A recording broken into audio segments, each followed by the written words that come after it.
Hello friends, fire factor channel में आपको स्वागत है। आज का वीडियो में बताएंगे फायर अलार्म सिस्टम की ए क्लास वायरिंग और बी क्लास वायरिंग के बारे में।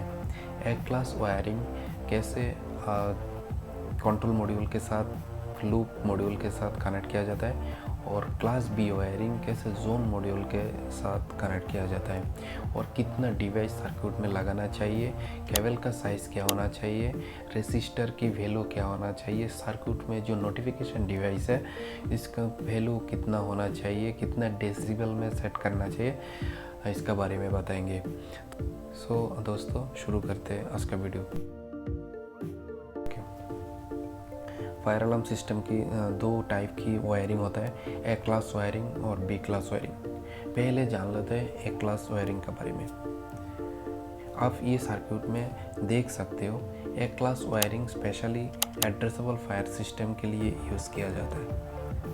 ए क्लास वायरिंग जो कंट्रोल मॉड्यूल है, जो लूप मॉड्यूल है, लूप मॉड्यूल के साथ कनेक्ट किया जाता है। लूप मॉड्यूल की 4 टर्मिनल होते हैं, उसका जो positive in positive out and negative in negative out. तो पॉजिटिव इन पॉजिटिव आउट से जो सर्किट वायर को कनेक्ट करके उसका जो सारे डिवाइस है, initiating device, notification device, interface, उसका जो पूरे डिवाइस के साथ फ्लो स्विच, टेम्पर स्विच, कोई भी इंटरफेस के साथ उसका जो रिलीज पैनल है, रिलीज पैनल डिवाइस के साथ कनेक्ट हो गए, उसका जो लास्ट डिवाइस है, लास्ट डिवाइस से रिटर्न केबल उसका लूप मॉड्यूल पे कनेक्ट होता है।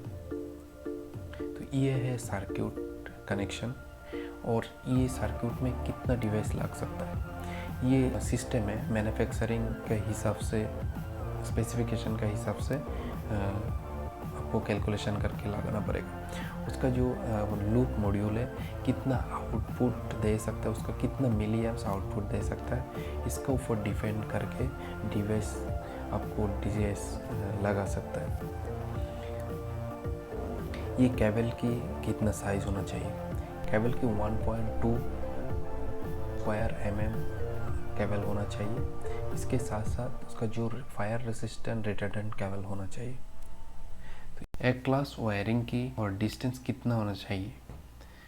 ए क्लास वायरिंग की लंबाई और मैक्सिमम लेंथ 3000 मीटर वायरिंग कर सकता है। ए क्लास वायरिंग की कोई भी केबल टूट जाता है और डैमेज हो जाता है, उसका जो फॉल्ट नोटिफिकेशन है, सर्किट की जो फॉल्ट नोटिफिकेशन है, कंट्रोल पैनल की डिस्प्ले में इंडिकेट करता है।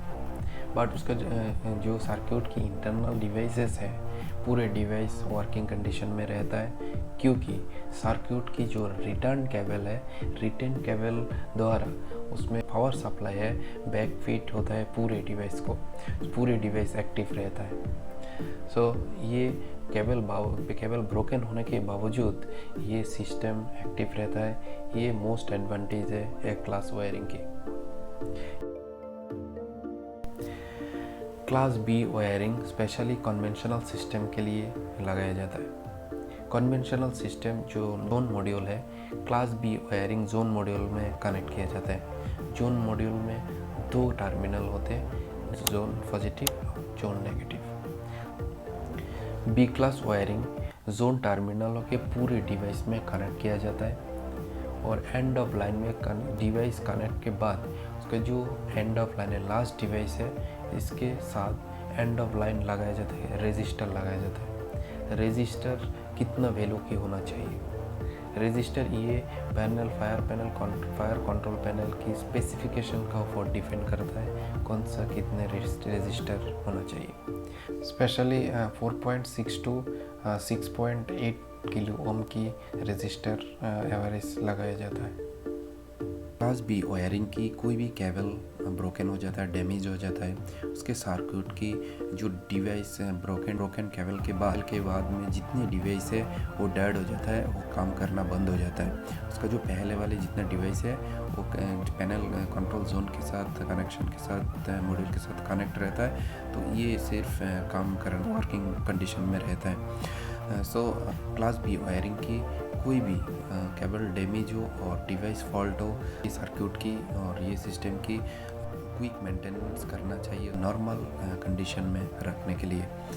तो ये है class B wiring.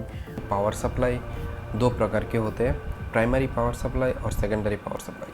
Primary power supply initially 230 volt और 315 मिली एम्प्स के होते हैं, जो सिस्टम की पावर सप्लाई यूनिट रेक्टिफायर के थ्रू वोल्टेज को 230 वोल्ट एसी को 24 डीसी में कन्वर्ट करके सिस्टम में यूज़ किया जाता है। तो ये है primary power supply. Secondary power supply क्या है? Secondary power supply battery power supply और इमरजेंसी पावर सप्लाई होता है। जब इलेक्ट्रिसिटी ब्रेकडाउन होता है, इलेक्ट्रिसिटी नहीं रहता है, सिस्टम को एक्टिव रखने के लिए ये secondary voltage secondary power supply use किया जाता है। कंट्रोल यूनिट और पावर सप्लाई मॉड्यूल के बारे में दूसरा वीडियो बनाएंगे, जिसमें कैसे प्रोग्रामिंग करना है, कैसे पावर सप्लाई सेटअप करना है, इसके बारे में बताएंगे। तो आज के लिए सो फ्रेंड्स, आज का वीडियो इतना तक है। मिलते हैं अगले वीडियो में। Stay safe, stay healthy and take care.